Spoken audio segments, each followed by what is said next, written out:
Эгерде кимдир бирөө ал үчүн жанын берүүгө даяр болгон, жардамчы кааласа жана ошол жардамчы ар кандай талаш тартышта ал үчүн ортого түшүүгө даяр болсо, анда Куран өзүн оккан инсан үчүн падышалардын падышасынын алдында тартышууга даяр. Дагы бир фазилети, эгер бирөө өзүнүн өмүрүн өтө терең нерсени табууга бергиси келсе, ал үчүн ушул терең нерсени издеп табуу дүйнөдөгү бардык рахаттан да артык болсо, анда Курандын өзү өтө терең нерселердин казынасы. Дагы бир нерсе, эгер бирөө жашыруун сырды ачууну же кылмыш иштерди иликтеп ачууну сыймык деп түшүнсө жана ал үчүн өмүрүн бере турган болсо, анда Куран ошол жашыруун сырларды ачат. Алардын ачылууларынын эч бир чеги жок. Эгерде кимдир бирөө бийик үй курууга жанталашып, 7-кабатка өзүнө атайын рахаттана турган бөлмө курууну кааласа, анда Куран бейиште 7000-кабатка жеткизет. Эгерде кимдир бирөө кыйынчылыгы жок, көп пайда берүүчү, жеңил соода кылгысы келсе, анда Куран ар бир тамга үчүн 10 сооптон камсыз кылат. Эгерде кимдир бирөө таажы жана такка жетүүгө чаңкаган болсо, жана ал үчүн бүткүл дүйнө менен салгылашса, анда Куран өз досунун ата-энесине таажы кийгиздирет. Анын нурундай жаркыраган нур бул дүйнөдө жок. Эгерде бирөө көз боёочулукка чебер болсо, отту колу менен кармаса, күйүп турган отту оозуна сала алса, анда Куран бизди тозок сыяктуу оттун зыянынан тосот.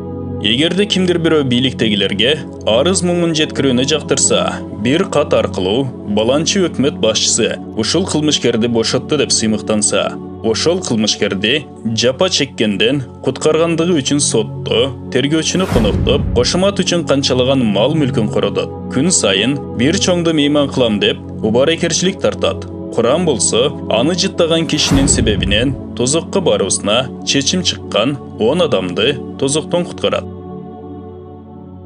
Эгерде кимдир бирөө жыттуу нерсени өтө жакшы көрө турган болсо, бак жана гүлдөргө ашык болсо, анда Куран өзү гүлдесте. Дагы бир фазилети, эгер кимдир бирөө жыттуу атырларды жакшы көрсө, кына жана миск менен жуунууну кааласа, анда Куран бүтүндөй эле миск. Эгерде ой жүгүртүп көрө турган болсоң, анда маалым болот, бул миск тиги миск менен барабар боло албайт. Кандай эле жер чыныгы дүйнө менен барабар боло албагандай. Акын айткан, чыныгы атырдын жыты сенин өрүлгөн чачыңды жыттандырат, бирок акыл эс сүйүүчү үчүн Кытай кийиги тууралуу айтат.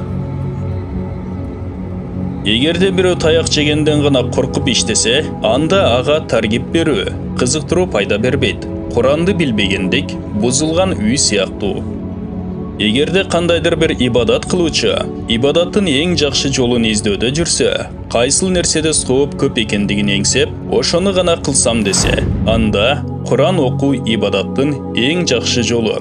Нафил намаз, орозо, тасбих, тахлил булардын бардыгынан ачыктан ачык Куран жакшыраак экендиги айтылып өттү.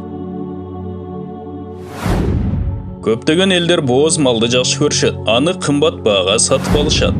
Пайгамбарыбыз саллаллаху алейхи вассалам атайын ушул бөлүктү мисал кылып, Куран мындан да жакшыраак экендигин айтты. Көптөгөн элдер өздөрүнүн ден соолуктары үчүн кам көрүшөт. Алар күн сайын көнүгүүлөрдү жасашат, сууга түшүшөт, чуркашат, эртең менен эртелеп сейилдешет. Ошондой эле айрымдар кайгы кападан улам, көңүлдөрү жок болот. Пайгамбарыбыз саллаллаху алейхи вассалам айтып кеткен, Фатиха сүрөсү бардык ооруга дары жана Куран жүрөк оорусун жок кылуучу.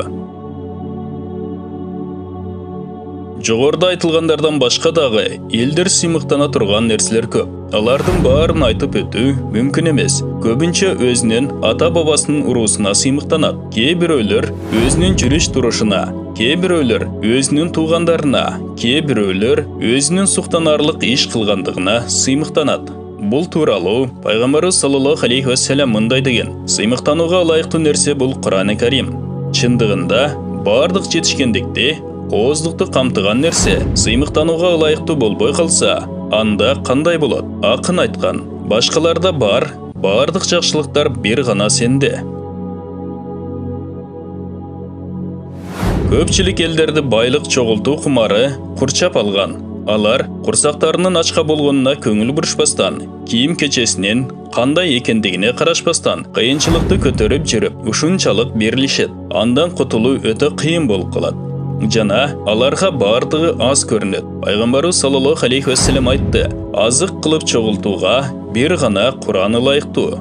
Канчалык чогулткун келсе, аны чогулткун. Курандан өтөр эч бир байлык жок.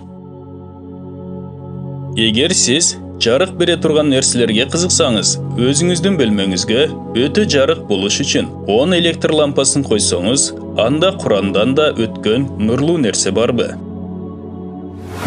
Дагы айта турган болсок, эгер сизге белектер келип туруусун жактырсаңыз, күнүнө досторуңуздун бирөөсү кандайдыр бир белек жөнөтүп турушун кааласаңыз, анда сиз дагы байланышты күчөтүү үчүн жакшы мамиле кыласыз. Кайсы бир досуңуз бакчасынан сиз үчүн бир аз үлүш бөлүп койбосо, сиз ага таарынасыз. Ал эми Курандан өтөр белек берүүчү барбы? Ал ушундай белек берүүчү.